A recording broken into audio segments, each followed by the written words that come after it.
Meus irmãos, chegamos ao momento então que a palavra do Senhor será exposta. Abra sua Bíblia então no livro de Marcos. Chegamos hoje ao capítulo 13. Um capítulo bastante específico do Evangelho de Marcos, que é aquele capítulo que trata do sermão profético de Jesus, o sermão escatológico, ou seja, aquele ensino que Jesus deu quando estava aqui sobre a doutrina das últimas coisas. Hoje nós veremos o início deste sermão de Jesus. Então abra sua Bíblia em Marcos, capítulo 13. Hoje nós trataremos dos versos 1 a 13.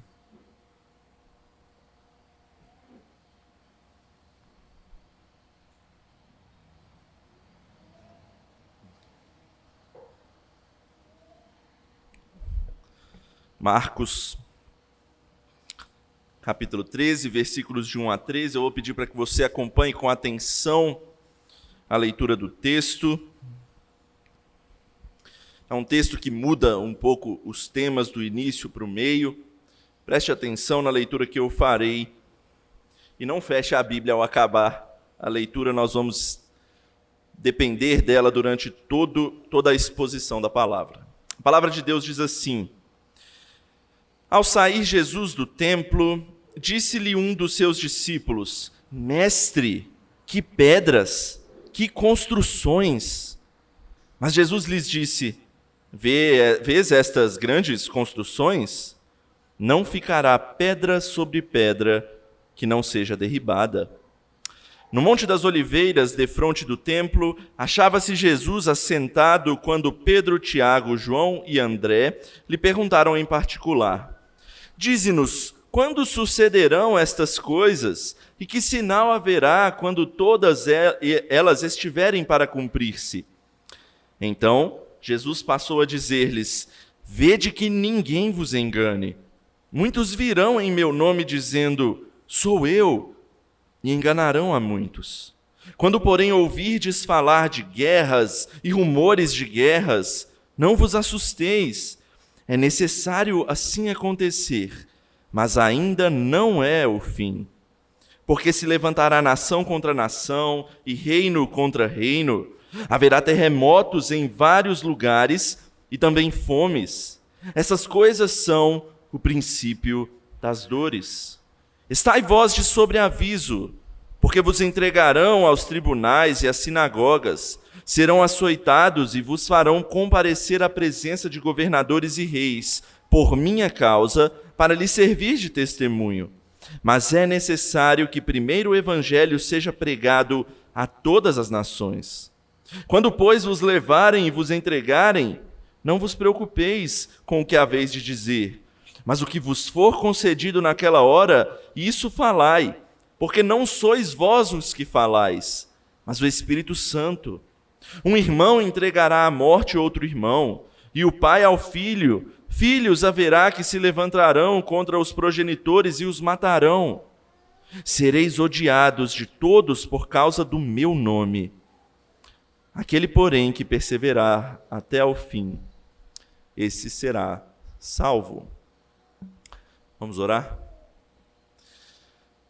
Santo Deus, estamos diante da Tua palavra, diante desse texto profético a respeito das coisas do fim, e peço que o Senhor nos dê entendimento, ó Deus, para entender, não para ficarmos alarmados com essa mensagem dita aqui na Tua palavra, mas para nos alegrarmos e termos certeza de que um dia o Senhor estará conosco quando voltar entre as nuvens em glória.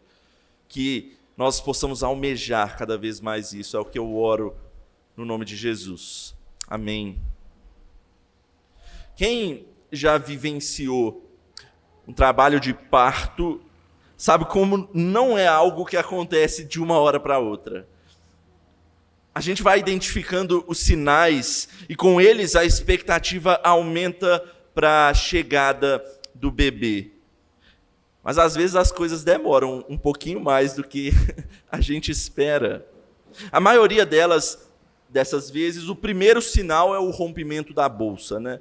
No caso meu e da Carisa, né, não foi isso que aconteceu. A Carisa foi diagnosticada com um negócio que chama pré-eclâmpsia, e o primeiro sinal de que a Sofia tinha que vir foi que a pressão da Carisa estava bem alta. Aí o médico virou para a gente e falou assim, não faz sentido esperar mais.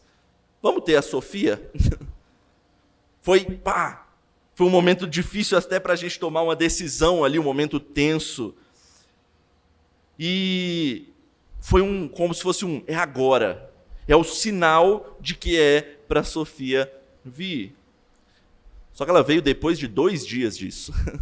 Foi um tempo grande de espera para quem está com uma expectativa alta, como nós estávamos. A gente foi acompanhando cada uma das evoluções, dos sinais que a gravidez mostra, as cólicas, o princípio das dores, o bebê se encaixando, a dilatação. E a gente sempre na expectativa, se perguntando, será que é agora que vem? Será que esse é o momento? Será que agora ela vai deslizar e vai chegar aí para a gente? Os sinais, eles não mostram para a gente o tempo exato da chegada do bebê. Mas eles são importantes porque eles cada vez mais vão formando a nossa expectativa para aquilo que a gente sabe que vai chegar. E cada evolução aumenta ainda mais a nossa expectativa e nos dá ainda mais certeza de que está chegando a hora. E o texto de hoje vai mostrar isso para a gente. O capítulo 13 de Marcos é um longo capítulo, é um longo discurso de Jesus a respeito das coisas relacionadas à sua vinda futura. Nós vamos tratar dele em 3 sermões. Hoje a gente vai tratar do primeiro, a respeito da questão dos sinais que Jesus apontam. Nos subsequentes a gente vai falar então sobre aquilo que Jesus chama da grande tribulação e em seguida aquilo que Jesus fala que será a vinda do Filho do Homem. Então hoje nós vamos falar a respeito dos sinais apontados por Jesus, mas não para que a gente saiba marcar uma data ou qualquer coisa assim, mas principalmente para como nós devemos nos portar diante destes sinais. Então, em resumo, o que a gente precisa aprender nessa noite é que, independentemente de quando e de quais, os sinais apenas nos dão certeza de que o Senhor da igreja virá resgatar a sua noiva. Os sinais, independente de quando e de quais forem, eles nos dão certeza de que Cristo voltará para nos resgatar. A gente vai ver isso em 2 partes. E, em primeiro lugar, a gente precisa entender como a questão profética de Jesus da destruição do templo se relaciona com o fim dos tempos. Veja aí no início da nossa história, mais uma vez, no versículo 1 do nosso texto. Ao sair Jesus do templo, disse-lhe um de seus discípulos: Mestre, que pedras, que construções! Mas Jesus lhes disse: Vês estas grandes construções? Não ficará pedra sobre pedra que não seja derribada.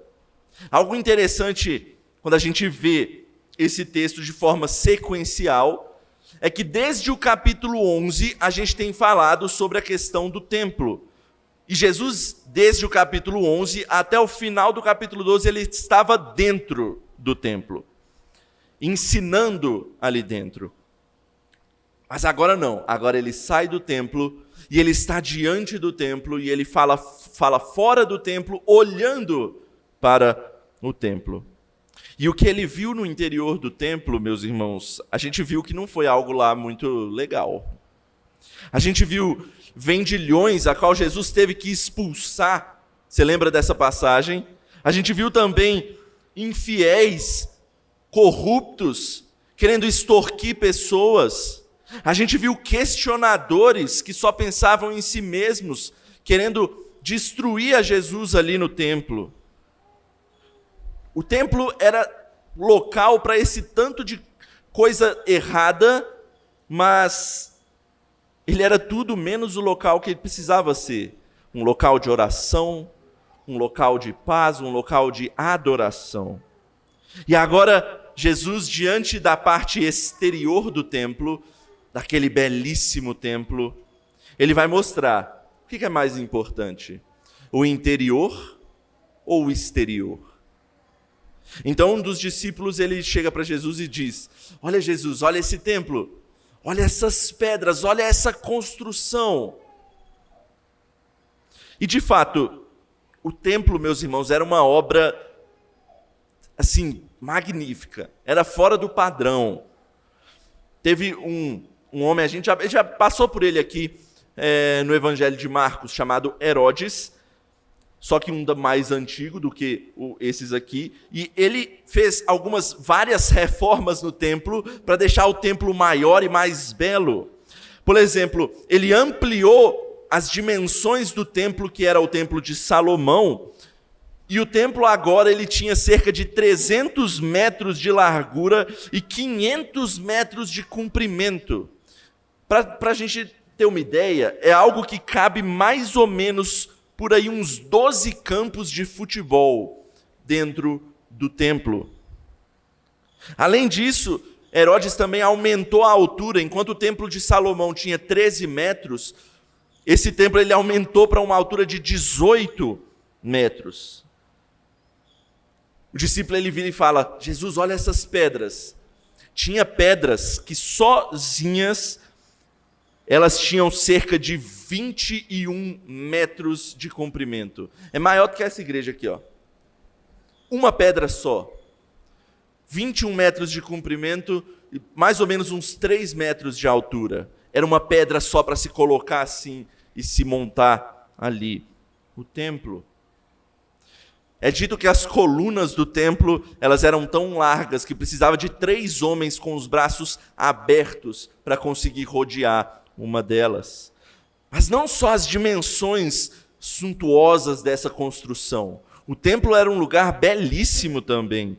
Tem um historiador da época chamado Flávio Joséfo que ele descreve para nós o que as pessoas viam no templo. Ele diz assim: ao exterior da construção não faltava nada que pudesse impressionar a alma ou os olhos, pois, sendo coberto de todos os lados com placas maciças de ouro, logo que o sol nascia, ele refletia um brilho tão ardente que fazia que as pessoas tivessem que desviar os olhos, tamanho brilho.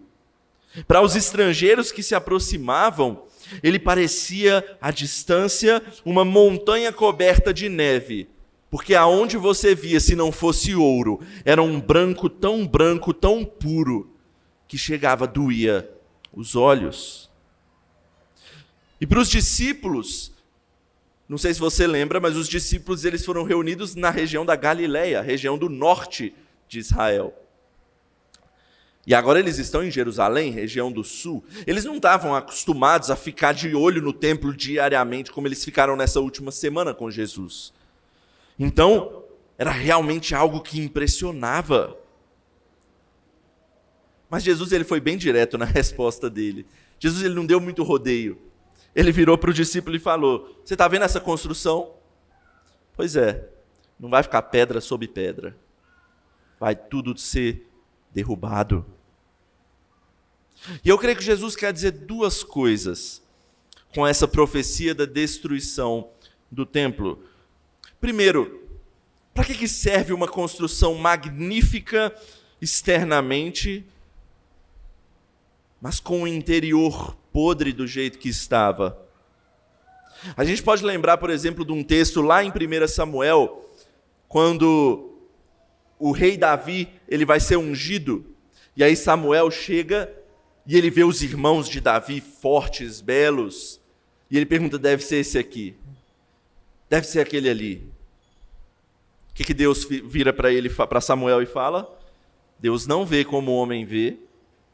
O homem vê o exterior, porém Deus vê o coração, o interior.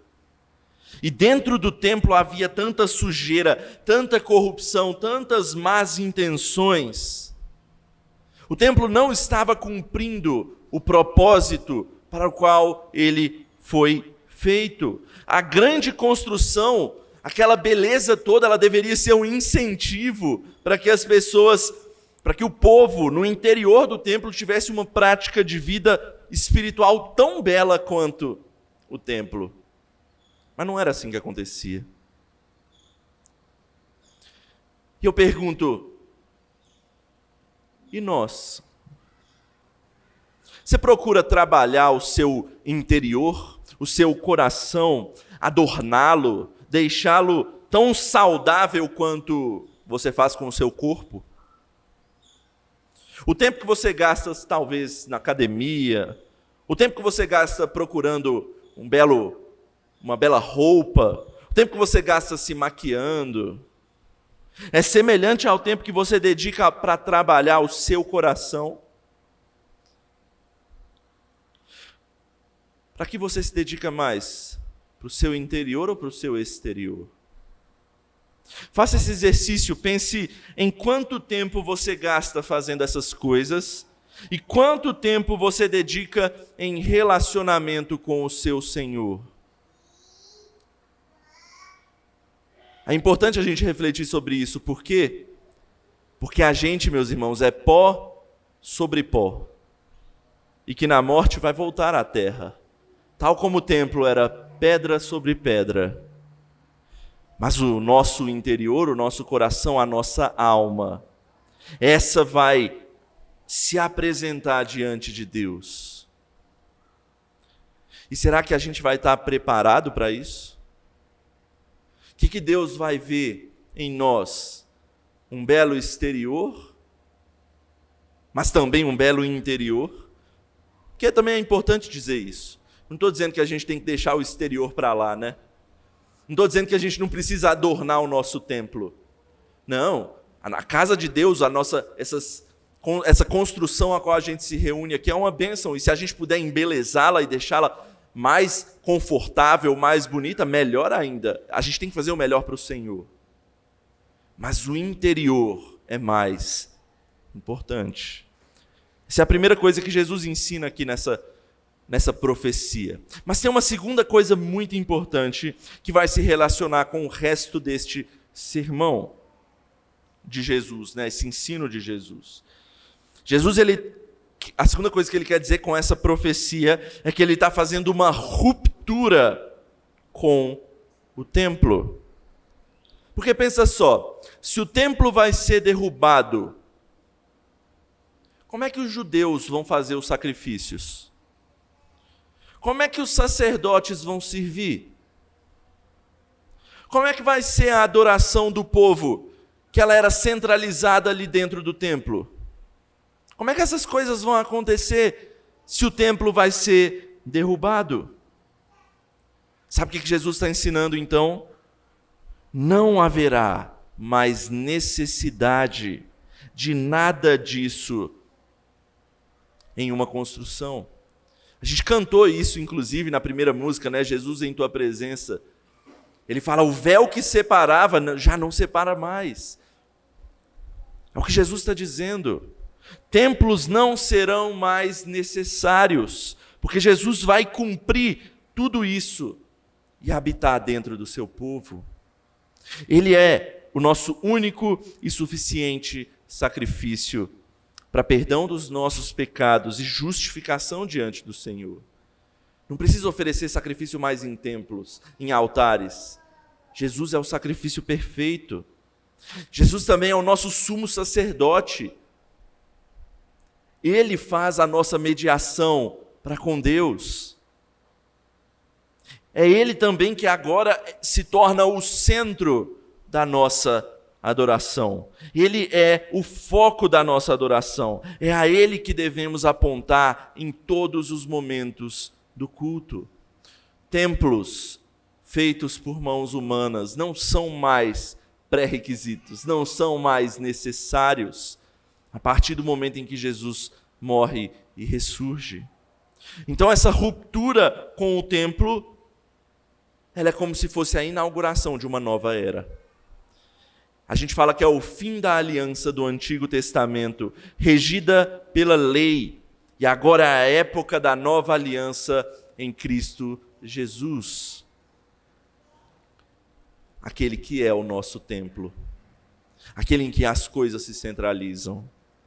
E essa nova era é marcada por uma nova expectativa de que um dia Cristo voltará para nos buscar. Então, nós estamos agora na era do fim dos tempos. É o que Jesus vai inaugurar após a sua morte e ressurreição. A partir de que Jesus ressurge e volta aos céus, assunto aos céus, nós adentramos numa época em que nós aguardamos ansiosamente pela volta dele. Meus irmãos, isso não é nada mais, nada menos que a época do fim dos tempos. Então, templo não são essas paredes, meus irmãos. Templo agora somos nós reunidos aqui juntos como corpo de Cristo, em comunhão e adoração ao Senhor pelo nome de Cristo. Essa igreja aqui, a Igreja Presbiteriana Herança, ela não é caracterizada por ser este lugar, por estar neste lugar, ou porque tem uma placa ali na frente que tem o nome dela, mas nós somos aquilo que caracteriza a Igreja Presbiteriana Herança. Os membros desse corpo reunidos aqui é que constituem essa igreja. E juntos, a gente então aguarda o nosso Salvador, servindo a Ele naquilo que nos foi dado capacidade para servir. E a gente tem que aprender, e é importante isso daqui que eu vou dizer, a gente tem que aprender a ser igreja e não ser membro de igreja. Membro de igreja é aquela pessoa que comparece. Ela bate o ponto ali na igreja, né? Ela vai, senta ali, dá uma cantadinha. Na hora que o pastor está dando a bênção, nem terminou, ele já está com os pés do lado de fora para ir embora, para voltar para casa. Ser igreja é mais do que isso.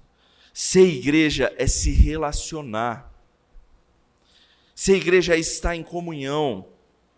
Ser igreja é compartilhar dos seus anseios, das suas alegrias. Ser igreja, uma vida de igreja, é uma vida em comunhão, em união pelo nome de Cristo Jesus. É isso que Cristo está inaugurando aqui. Jesus não está inaugurando, ele não está falando de um local específico. Nós agora nos tornamos o seu corpo. Isso é o que nos caracteriza, a nossa união em Cristo Jesus. E essa união exige relacionamento. Essa é a primeira coisa que a gente tinha que ver nesse texto.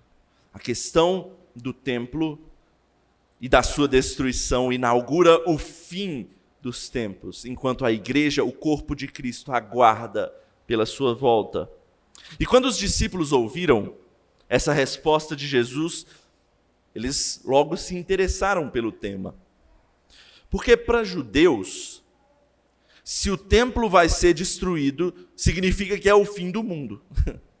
Para eles é a mesma coisa. Acabou o templo, está chegando o fim dos tempos, está chegando o fim do mundo. Então eles se interessaram pelo que Jesus falou.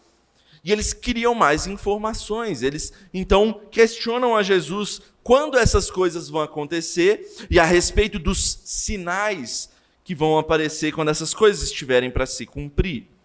Então a segunda coisa que a gente precisa tratar hoje nesse texto é a respeito da profecia e dos sinais do fim dos tempos. Então vejamos mais uma vez como é que a história se desenrola. Olha aí os versículos 3 e 4 do nosso texto. No Monte das Oliveiras, defronte do templo, achava-se Jesus assentado, quando Pedro, Tiago, João e André lhe perguntaram em particular: dize-nos, quando sucederão estas coisas, e que sinal haverá quando todas estas coisas, todas elas estiverem para cumprir-se? O que se refere todas essas coisas aí que os discípulos perguntaram a Jesus? Será que eles estão apenas se referindo à destruição do templo? No Evangelho de Marcos não fica tão claro, mas lá no paralelo, no Evangelho de Mateus, onde descreve o mesmo tema, Mateus, ele fala bem abertamente que eles estão perguntando não só sobre a destruição do templo, mas também sobre a consumação dos séculos. Porque para eles são coisas extremamente relacionadas, necessariamente conjuntas. Então a gente tem que ter em mente que a resposta de Jesus não é só sobre a destruição do templo, mas é sim sobre as questões finais, as questões do fim dos tempos, dessa inauguração dessa nova era. A resposta de Jesus se encontra nos versículos 5 a 13. Eu não vou ler de novo para a gente ganhar tempo aqui, mas à medida que eu for falando, eu vou citando os versículos. Mas eu quero fazer uma coisa antes. Antes da gente entender o que Jesus quer dizer com essa questão dos sinais, a gente precisa entender um pouco sobre a questão das profecias. E por que isso é importante? Primeiro, porque isso vai nos ajudar a caminhar ao longo de todo esse capítulo, neste sermão e nos próximos.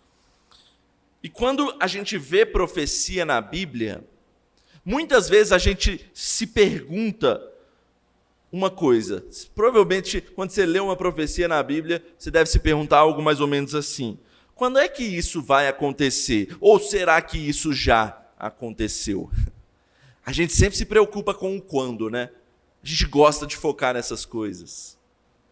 A gente perde um baita tempo tentando identificar essa questão da literalidade de quando, ao invés de se importar com o que de fato mais importa, que é o significado daquilo e como nós devemos agir por meio de sabermos o significado daquela profecia.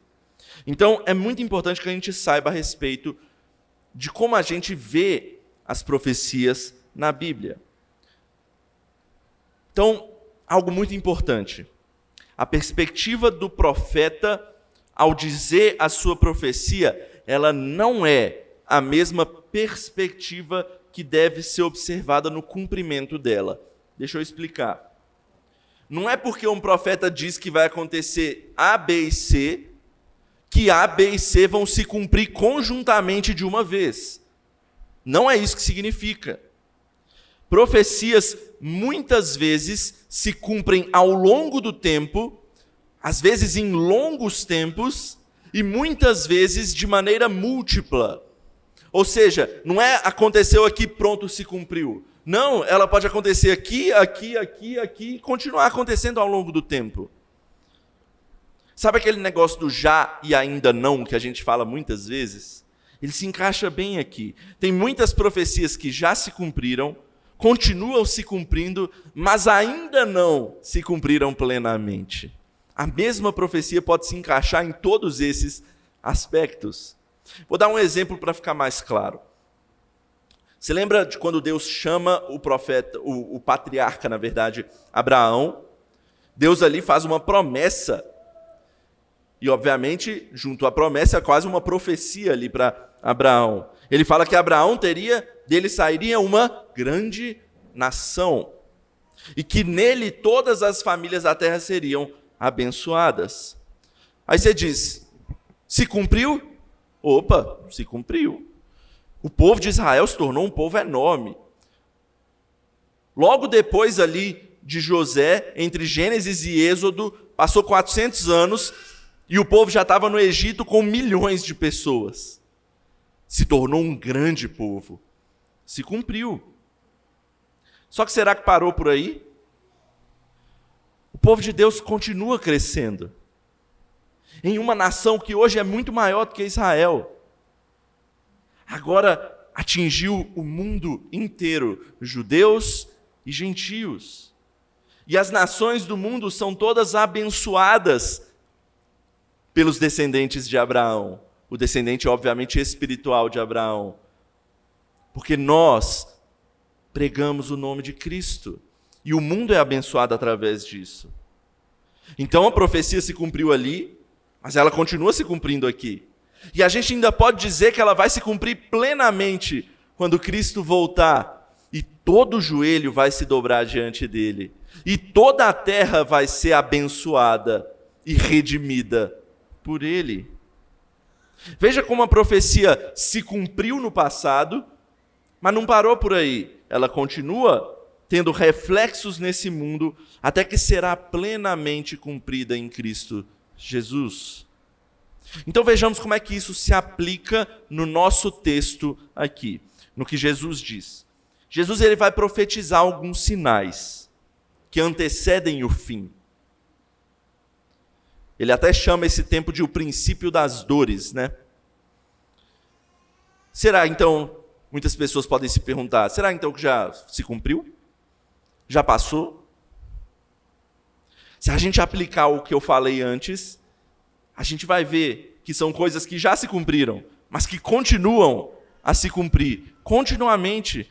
A gente tem 2000 anos de história pós-morte e ressurreição de Jesus, que esses sinais têm acontecido recorrentemente.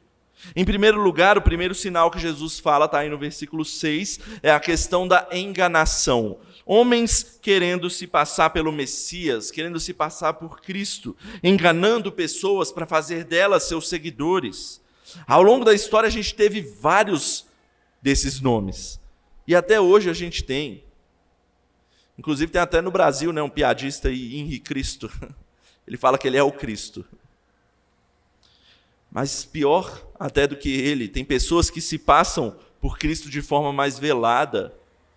Pessoas que utilizam o nome de Jesus para oferecer salvação, enquanto querem apenas extorquir crentes, querem apenas se beneficiar de pessoas. Oferecem caminhos mais fáceis, como realização de obras ou algo assim, ao invés do caminho que Jesus nos apresenta, o caminho de tomar a sua cruz e segui-lo. O segundo sinal que Jesus anuncia aí, está no versículo 7, ele fala que são guerras, nações contra nações, mortes, desavenças. Isso ocorre desde o tempo de Jesus até hoje. Século passado, por exemplo, a gente teve 2 chamadas guerras mundiais. Atualmente a gente tem guerra, Israel, Palestina, o que está mais na mídia aí atualmente, né? Rússia, Ucrânia. E não vai parar. A gente não deve criar expectativas de que o mundo vai seguir para um caminho melhor enquanto Cristo não voltar. Um terceiro sinal anunciado por Jesus são as calamidades naturais. Está lá no versículo 8. Ele fala de terremotos, ele fala de fomes. O Evangelho de Lucas, que apresenta esse texto também, acrescenta pestes. Ao longo da história, sempre ocorreram catástrofes naturais. Inclusive, a gente está no meio de uma já tem um bom tempo, né? Essa tal da pandemia que não vai embora. Não tem exemplo melhor para mostrar a veracidade do que Jesus está profetizando aqui. Profetizou há muitos anos, né? A natureza também sofreu as consequências da queda e também aguarda a redenção em Cristo Jesus.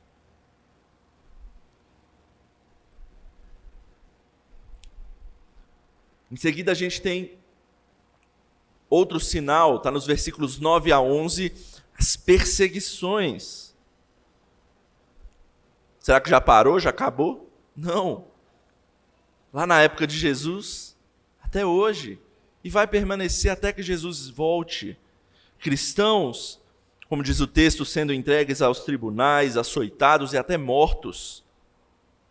O livro de Atos, que vem logo em subsequência ali à ascensão de Jesus, ele é um relato que mostra isso com clareza.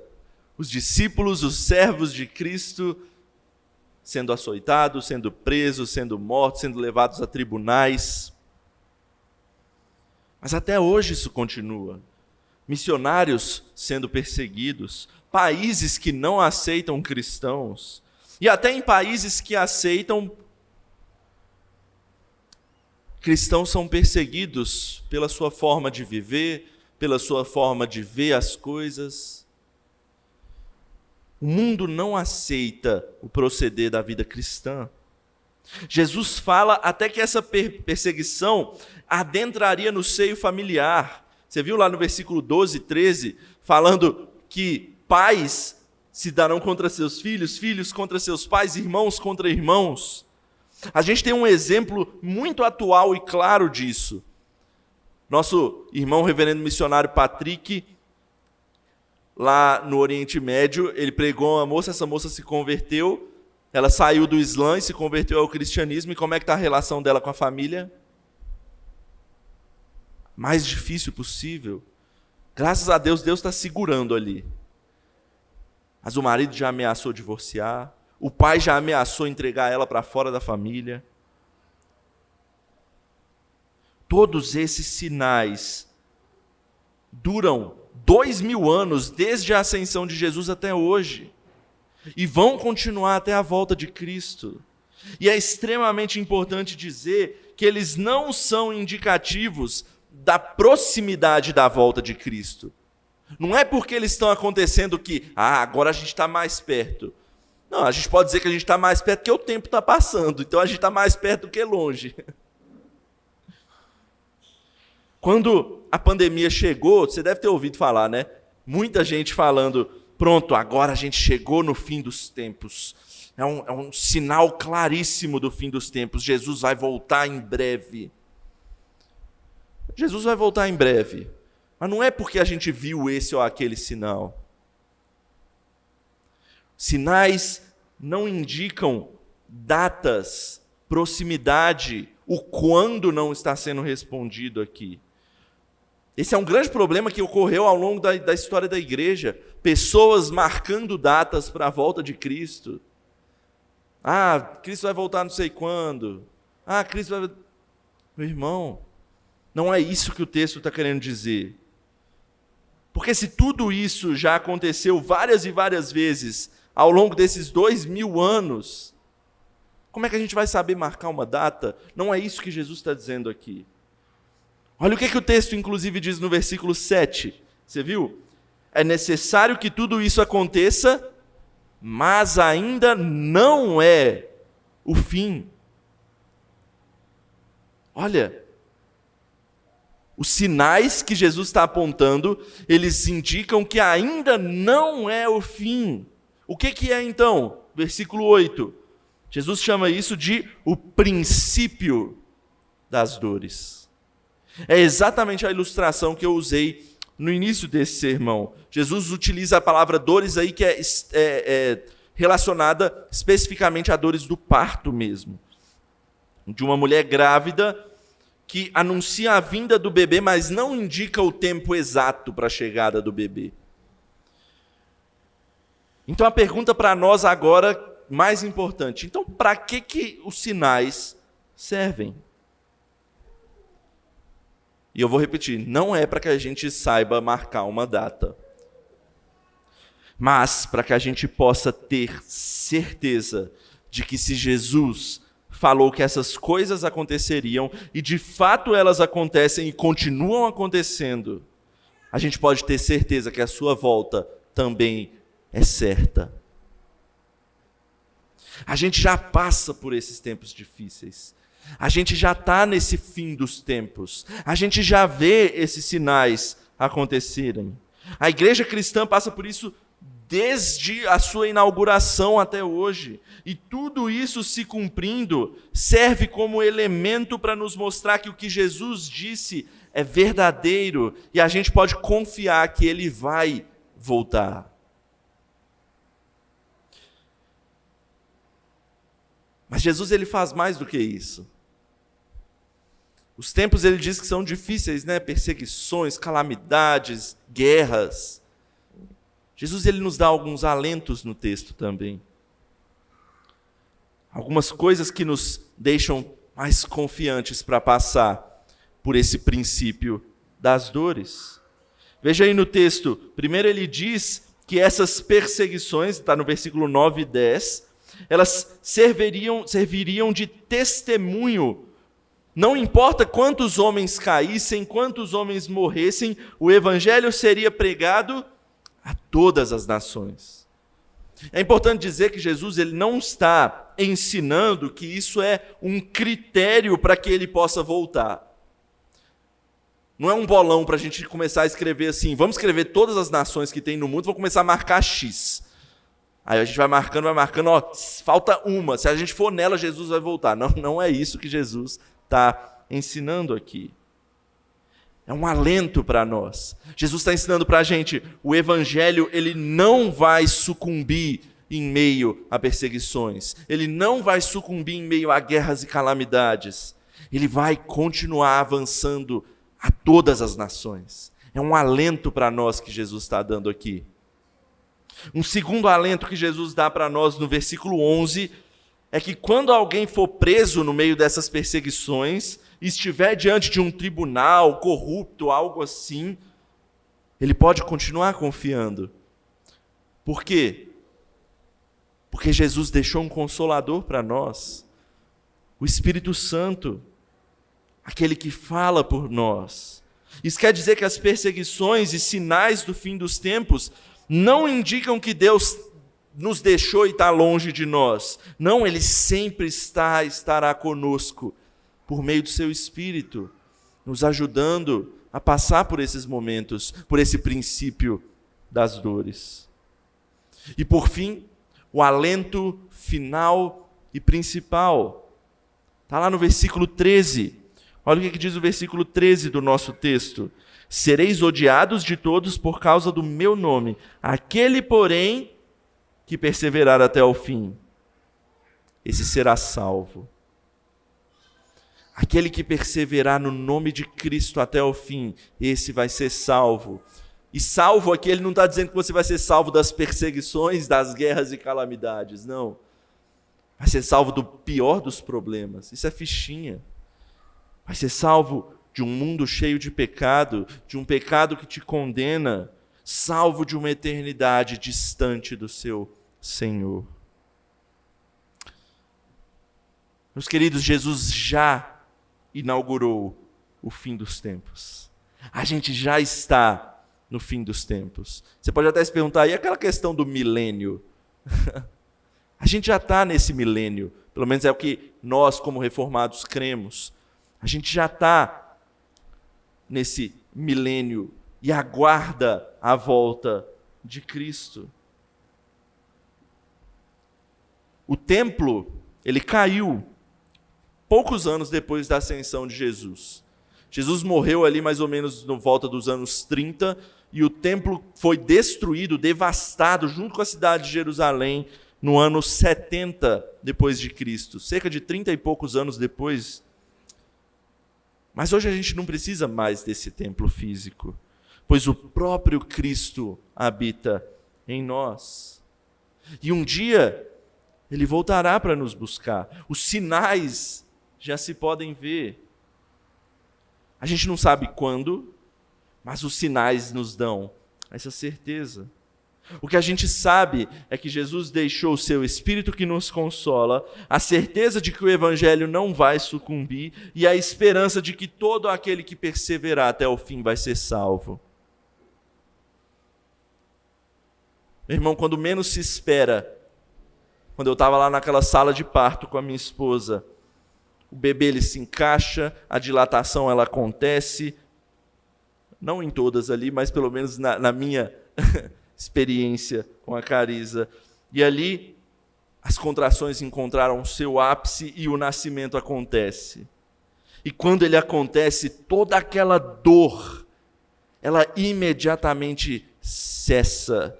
E ela é esquecida quando a gente tem o nosso presentinho nos braços. Que essa seja a nossa expectativa, meus irmãos. Perseverar em meio a essa dor, a esse tempo difícil que a gente passa, olhar para esses sinais e não se alarmar com eles.